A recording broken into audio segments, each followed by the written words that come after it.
Hello বন্ধুরা, কেমন আছো সবাই? আশা করি সবাই খুব ভালো আছো। আমি খুব ভালো আছি।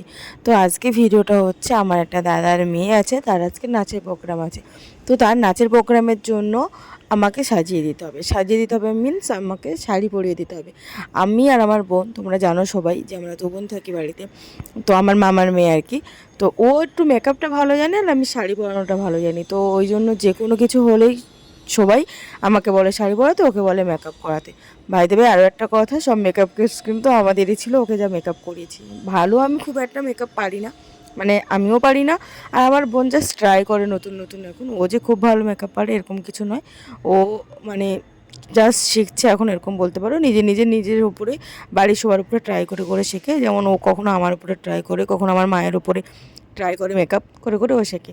শাড়ি পরানোটা আমি ফোন দেখেই শিখেছি বলতে পারো। তবে ভালো খারাপ সেটা তো তোমরা আগে দেখে বলবে, কিন্তু সবাই তো বলে যে হ্যাঁ আমি ভালো শাড়ি পরাতে পারি, তো সেটা আমারও ভালো লাগে। আর আমি যখন নিজেও শাড়ি পরি, আমি ভালোভাবেই শাড়ি পরার চেষ্টা করি। কিন্তু ব্যাপারটা হচ্ছে, ও এত ছোট, এখানে ওর পেটিকোটটা হয়ে গিয়েছিলো অনেক লম্বা, মানে বড়দের ছিল, ছোটদের ছিল না, তো সেটাকে সেলাই করতে হয়েছিল। তারপরে শাড়িটাও বড়দের ছিল, তো শাড়িটাকে, ও তো অনেকটা ছোট, ওর হাইটটাও অনেকটা ছোট ছিল, তো ওইভাবে ম্যানেজ করাটাও অনেক বেশি টাফ, মানে টাফ হচ্ছিলো। তো তারপরে ওর মানে আমি তো শাড়ি পরছিলাম, তারপরে ওর ডিমান্ড এখানে এটা হয়ে যাচ্ছে, ওখানে ওরকম হয়ে যাচ্ছে। ও ছোটো, আর ও ছোট হতে পারে ঠিক আছে, বাট ওর যে কোনো জিনিসের চয়েস কিন্তু বিশাল। মানে আমাকে এইভাবে শাড়ি পরাতে হবে, এরকম হলে হবে না, আমার নাচের প্রবলেম হবে যদি বেশি ঝুল হয়ে যায়। তো মানে ও সব কিছু এরকম বলছিল। আমি বলছি মা তুই একটু চুপ কর, আমাকে আমার মতো করে একটু করতে দে। তো ও তো মানে ছোটোটা যেটা হয় আর কি, ভীষণ এক্সাইটমেন্ট ছিল ওর মধ্যে। তো সেটার জন্য অনেক মানে মানে নিজের মতো করে অনেক কিছু বলছিল, আমাকে এরকম করে দেবে, আমাকে এরকম করে দেবে। আর তারপরে আমি শাড়ি পরাচ্ছি, ও তার মাঝখানেই নাচের প্র্যাকটিস করতে লেগে গেছে। কারণ ওর মানে নাচের স্টেপ যদি ভুলে যায়, তো তার জন্য একদম নাচের স্টেপগুলো তার মধ্যেই মানে ট্রাই করছে, নাচ করার চেষ্টা করছে। আমি যত বকছি যে চুপ করে দাঁড়া, আমি শাড়িটা পরিয়ে নিই, তারপরে তুই নাচ করবি, কিন্তু তার মধ্যেও ও নাচ করে যাচ্ছে।